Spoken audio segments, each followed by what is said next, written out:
Bismillahirrahmanirrahim. Alhamdulillahirrabbilalamin. Hamdan syakirin hamdan na'imin. Amma ba'. Yang terhormat Ibu dan teman-teman sekalian sejawat seperjuangan, pada kesempatan kali ini kami dari kelompok 3 atas nama Mara Irfan Pane dan rekan saya Aini akan membahas atau menyampaikan terkait dengan prinsip-prinsip pembelajaran bahasa Indonesia. Baik, yang pertama, prinsip-prinsip dalam pembelajaran bahasa Indonesia itu ada namanya prinsip konstekstual. Apakah yang disebut dengan prinsip konstekstual? Nah, menurut Nur Hadi, pendapat ini dikemukakan di tahun 2004. Beliau mengatakan bahwa pembelajaran konstekstual adalah konsep belajar pada saat guru menghadirkan dunia nyata ke dalam kelas dan mendorong peserta didik membuat hubungan antara pengetahuan yang dimiliki dengan penerapan dalam kehidupan sehari-hari.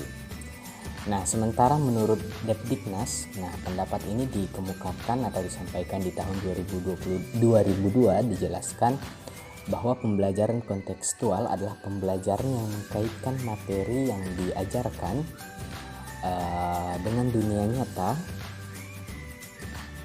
peserta didik dan mendorong peserta didik membuat hubungan antara pengetahuan yang dimilikinya dengan pengetahuan dalam kehidupan sehari-hari. Dalam pembelajaran kontekstual ini melibatkan 7 komponen. Apa saja 7 komponen tersebut? Yaitu yang pertama, konstruktivisme. Landasan berpikir CTL adalah konstruktivisme yang menekankan bahwa belajar bukan hanya menghafal, bukan hanya mengingat pengetahuan, namun merupakan suatu proses belajar mengajar di mana siswa aktif secara mental membangun pengetahuannya yang dilandasi oleh struktur pengetahuan yang dimilikinya. Nah, terdapat 2 cara struktur pengetahuan yang dikembangkan oleh otak manusia, yaitu asimilasi dan akomodasi. Nah, sementara asimilasi ini adalah struktur pengetahuan baru dibangun atas dasar pengetahuan yang sudah ada.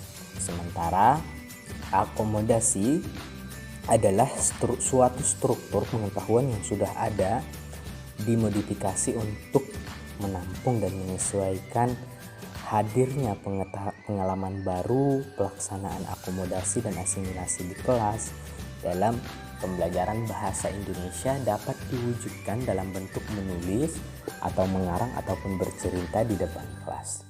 Nah, dan yang kedua ada namanya menemukan. Nah, termasuk ke dalam bagian inti dari pembelajaran kontekstual karena pengetahuan dan keterampilan yang diperoleh siswa diharapkan bukan hasil mengingat seperangkat fakta-fakta, namun hasil dari menemukan sendiri. Adapun beberapa siklus, yaitu ada observasi, ada bertanya, ada mengajukan dugaan, ada pengumpulan data, dan tentunya juga penyimpulan. Dan yang ketiga, bertanya. Bertanya merupakan strategi utama dalam pembelajaran kontekstual. Kenapa? Karena kegiatan ini berguna untuk menggali informasi, menggali pemahaman siswa, membangkitkan respon kepada siswa, mengetahui sejauh mana keingintahuan siswa, mengetahui hal-hal yang sudah diketahui siswa, memfokuskan perhatian pada sesuatu yang dikehendaki guru, dan membangkitkan lebih banyak lagi pertanyaan dari siswa untuk menyegarkan kembali pengetahuan siswa. Dan yang keempat ada namanya masyarakat belajar. Nah, masyarakat belajar, ciri dari masyarakat belajar adalah pembelajaran dilakukan dalam bentuk kelompok-kelompok. Kelompok tersebut terdiri atas peserta didik yang memiliki kemampuan heterogen, sehingga peserta didik yang lemah, peserta didik yang sudah tahu membimbing yang belum tahu, dan peserta didik yang memiliki gagasan dapat segera menyampaikan usulnya.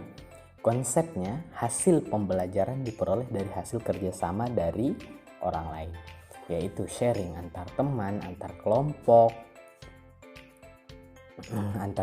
dan antar orang yang sudah tahu kepada orang yang belum tahu.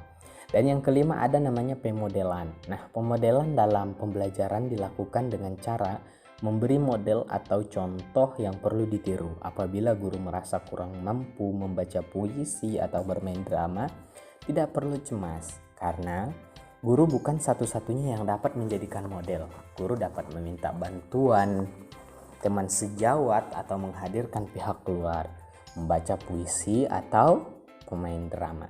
Sehingga guru dapat melaksanakan pembelajaran puisi, drama lewat model tadi. Nah, dan yang keenam ada namanya refleksi. Refleksi merupakan cara berpikir atau respon tentang apa yang baru dipelajari atau berpikir ke belakang tentang apa yang sudah dilakukan sebelumnya. Realisasinya, pernyataan langsung tentang semua yang diperolehnya, catatan di buku, kesan atau saran peserta didik tentang pembelajaran yang telah berlangsung, diskusi, dan hasil karya. Dan yang terakhir, yang ketujuh, ada namanya penilaian sebenarnya. Nah, penilaian yang dilakukan dengan mengamati peserta didik menggunakan bahasa, baik di kelas maupun di luar kelas. Kemajuan belajar juga dinilai dari prosesnya, bukan semata-mata dari hasilnya. Penilaian juga bukan oleh guru saja, namun dari teman atau orang lain. Lalu, prinsip integratif. Menurut Maxan, bahasa adalah suatu sistem.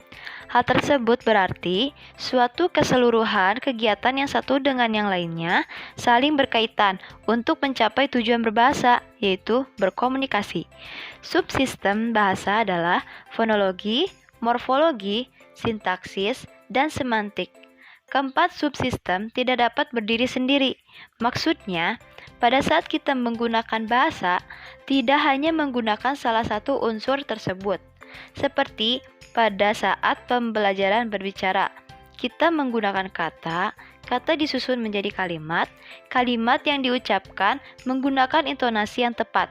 Secara tidak sadar, kita telah memadukan unsur fonologi, lafal atau intonasi, morfologi, kata, sintaksis, kalimat, dan semantik, makna kalimat. Dari pernyataan yang sudah disebutkan, pembelajaran bahasa Indonesia tidak disajikan secara terpisah-pisah. Pembelajaran hendaknya disajikan secara terpadu atau terintegratif, baik unsur fonologi, morfologi, sintaksis, semantik, ataupun pemaduan antara keterampilan berbahasa Indonesia. Selanjutnya, prinsip fungsional.